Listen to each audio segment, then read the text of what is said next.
This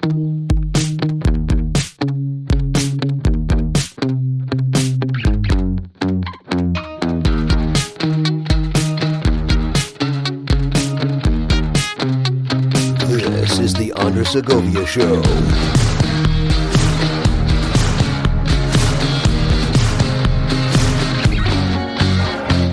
And welcome everyone to another episode of the program. I am Andres. Thank you for joining me on this one.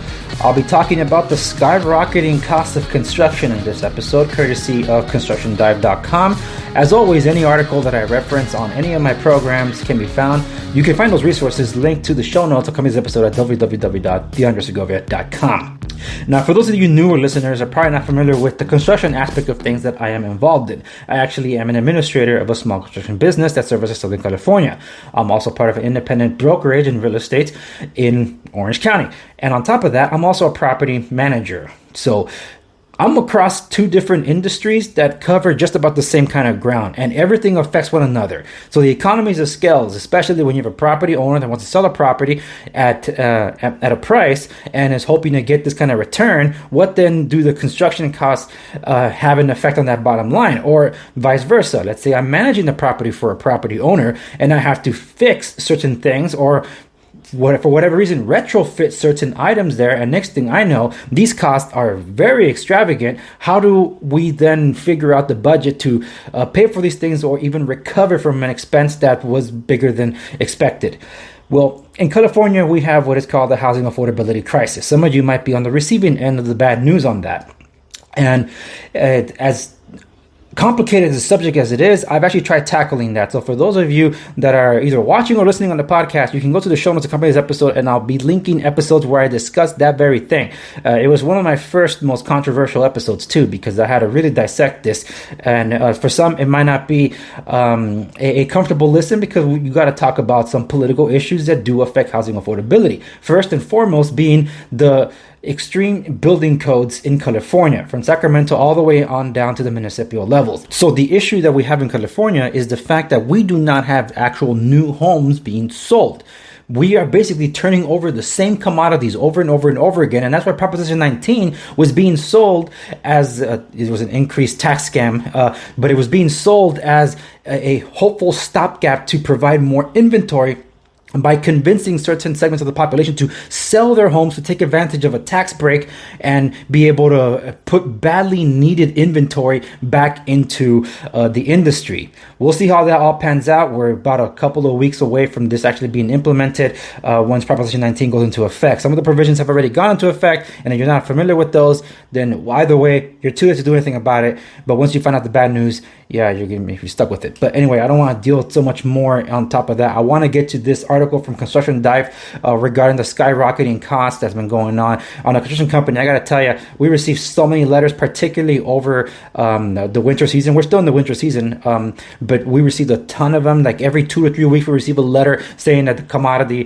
the price of this commodity is going up and that commodity going up. We're talking about water heaters, steel, lumber, paint. Everything was going up because we had the big pandemic that caused the shutdowns last year, that some of them are being alleviated this year, but it really exposed the economies of scales in that we were depending too much either on foreign parties to provide the items for us or just other companies that just could not operate because of the different states they were in that were not allowed to open or operate because they weren't deemed essential. And that's taken a huge hit. And now we're talking about, I kid you not, having to wait 3 or 4 months for an appliance is ridiculous. So that's why sometimes we say, you know what, forget the appliance. Let's just, like an oven, let's just convert the cooktop into a freestanding range spot. So cut open the cabinets, put in the freestanding range. At least it's an oven that way. You know, that was something that we had to turn to try to improvise because there was nothing available. And to some extent, it's still not. And not to mention the raw materials. So this article from Deep Dive, Construction Dive, talks about the skyrocketing steel, lumber costs threatening to slow construction jobs. And now I have a helicopter going overhead. Way to go.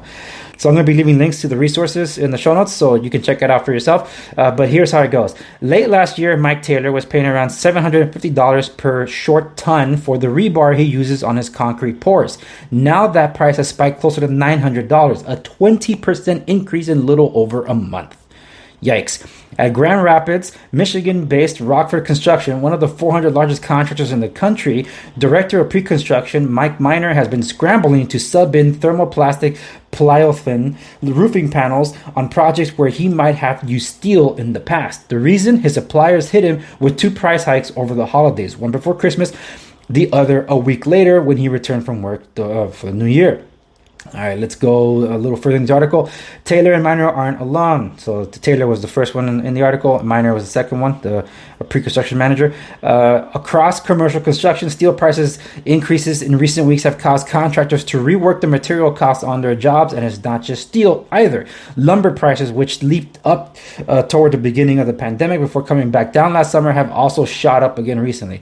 I gotta tell you, it's gone up at least 3 times, at least for us, in the past maybe 6 weeks.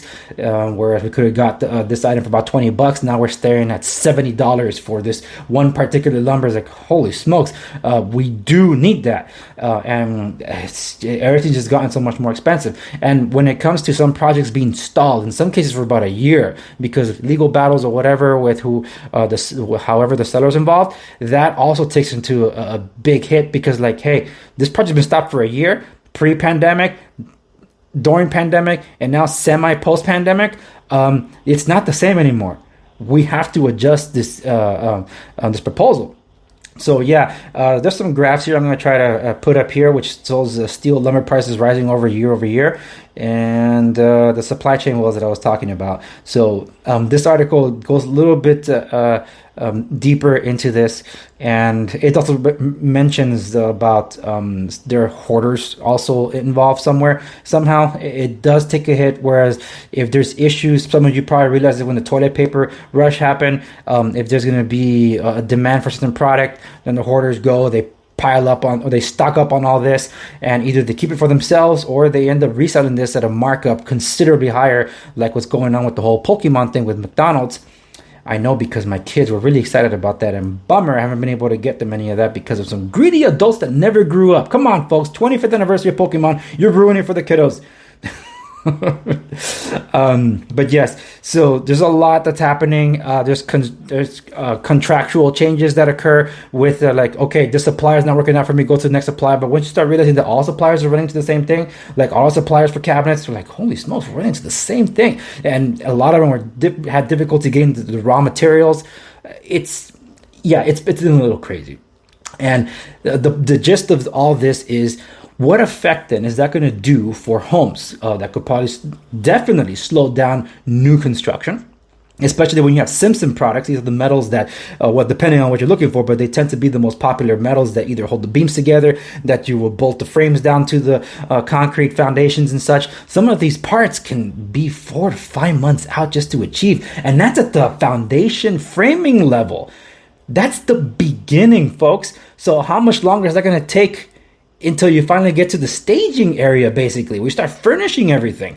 How long is that wait time, especially when you're in regions like California that still has areas that are closed down, where some city halls are not even operating at capacity and are delaying permits and inspections months on end? Yes, it's very inconvenient. New projects, particularly in California, are just going to be on a very slow trajectory. How this is going to have an entire impact across the rest of the country, we don't know. As of this episode, there are a couple of states that are opening up. Some other ones may be a little slower.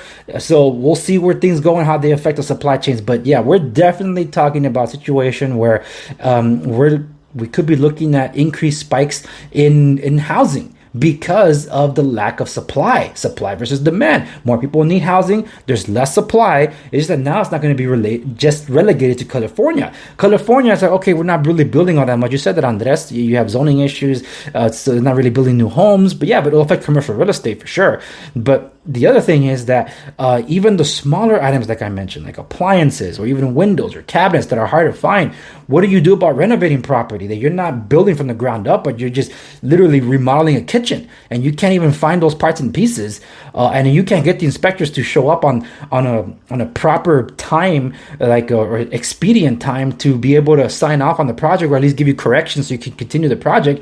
It's really difficult to really gauge how long a project is going to take, because then if you were expecting to have this property on the market, say by March or April, but then you're dealing with all these delays that are completely out of your control, now you're not marketing the property until June or July, how much of the market do you already lose? We don't know. And that's what we're facing in all this. But yeah, it's interesting. This article you can read in its entirety with the show notes. You can go to constructiondive.com. This is a February article. I'm grateful to shout out to my brother who works in construction management that actually sent me this article. So I was able to give a summary of things that's been going on. But yeah, this is we've been feeling the pinch here, and it's getting even crazier as of February. And it looks like this is nationwide. Materials are just spiking up, and some clients are just asking, why are things getting more expensive? That's not us. It's what's happening industry-wide. We'll see how things continue on the rest of the year. Anyway, thank you so much for joining me on this latest episode of the program. So wherever you're watching, whether it's YouTube, Rumble, Odyssey, or maybe even Instagram, IGTV, where some of my episodes are going up, you're welcome to follow me there if you're not already. You can follow me on any podcast distributor listed below. And if you are listening on the podcast, you already made your selection. So thank you very much. And for all my resources, and including the shows behind the shows, that's available at www.theandresagovia.com. I'll see you on the next episode.